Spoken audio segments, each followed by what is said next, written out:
সাংবাদিক দম্পতি সাগর সরোয়ার ও মেহেরুন রুনি হত্যা মামলার তদন্ত শেষ না হওয়ায় হাইকোর্টে আবারও ক্ষোভ প্রকাশ করেছেন বিচারপতিরা। বৃহস্পতিবার বিচারপতি ফাতেমা নজিব ও বিচারপতি ফাতেমা আনোয়ারের বেঞ্চ বলেন, সাগর রুনি হত্যার 13 বছর পার হয়ে গেছে, এখনও তদন্ত শেষ হয়নি। তদন্ত শেষ করতে আর কত বছর লাগবে? রাষ্ট্রপক্ষ ও টাস্ক ফোর্সকে উদ্দেশ্য করে আদালত আরও বলেন, দুজন মানুষ হত্যা হলো, অথচ কে বা কারা এই হত্যাকাণ্ড ঘটালো তা আজও অজানা। সারা দেশের মানুষ তাকিয়ে আছে এই মামলার দিকে। এদিন রাষ্ট্রপক্ষে উপস্থিত ছিলেন অতিরিক্ত অ্যাটর্নি জেনারেল মোহাম্মদ আরশাদুর রউফ। সাগর রুনি পরিবারের পক্ষে ছিলেন অ্যাডভোকেট মোহাম্মদ শিশির মনির, আর রিটের পক্ষে ছিলেন অ্যাডভোকেট মঞ্জিল মোর্শেদ। শুনানিতে আদালত টাস্ক ফোর্সের পক্ষে উপস্থিত পিবিআই কর্মকর্তা আজিজুল হককে প্রশ্ন করেন, তদন্ত কত শতাংশ সম্পন্ন হয়েছে? পরে আদালত বলেন, শেষবারের মতো 6 মাস সময় দেওয়া হলো, এ সময়ের মধ্যেই প্রতিবেদন জমা দিতে হবে। এ নিয়ে মামলার তদন্ত প্রতিবেদন দাখিলের সময় 121 বার বাড়ানো হলো। এর আগে গত 22 এপ্রিলও 6 মাসের সময় দিয়েছিল হাইকোর্ট।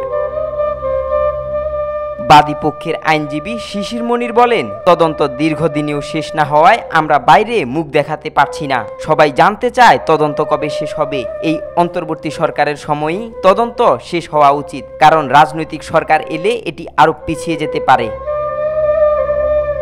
গত বছরের 30 সেপ্টেম্বর আদালত র্যাবকে তদন্ত থেকে সরিয়ে দিয়ে স্বরাষ্ট্র মন্ত্রণালয়ের অধীনে উচ্চ ক্ষমতা সম্পন্ন টাস্ক ফোর্স গঠনের নির্দেশ দেন। এরপর 23 অক্টোবর 4 সদস্যের টাস্ক ফোর্স গঠন করা হয়। কমিটির নেতৃত্বে আছেন পিবিআই প্রধান ও অতিরিক্ত পুলিশ মহাপরিদর্শক মোহাম্মদ মুস্তফা কামাল। অন্য সদস্যরা হলেন পুলিশের একজন অতিরিক্ত ডিআইজি, সিআইডির একজন প্রতিনিধি ও র্যাবের একজন প্রতিনিধি। প্রথমে 6 মাসের মধ্যে প্রতিবেদন জমা দেওয়ার নির্দেশ ছিল, তবে সময়সীমা শেষে টাস্ক ফোর্স আবারও ব্যর্থ হয়। পরে আরও 6 মাস সময় চাওয়ার পর আদালত বলেন, এটাই শেষ সুযোগ, এবারও ব্যর্থ হলে জবাবদিহি করতে হবে।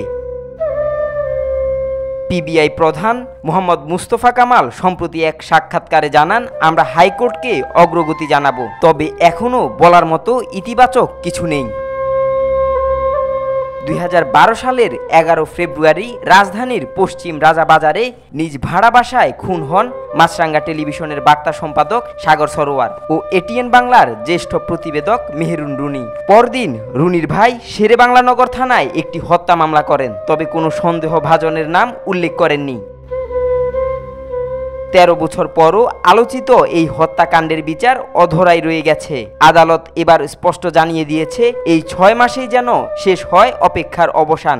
ন্যায় বিচার ফিরে পায় সাগর রুনি ও তাদের পরিবার। আব্দুল্লাহ আল নোমান, আজকাল।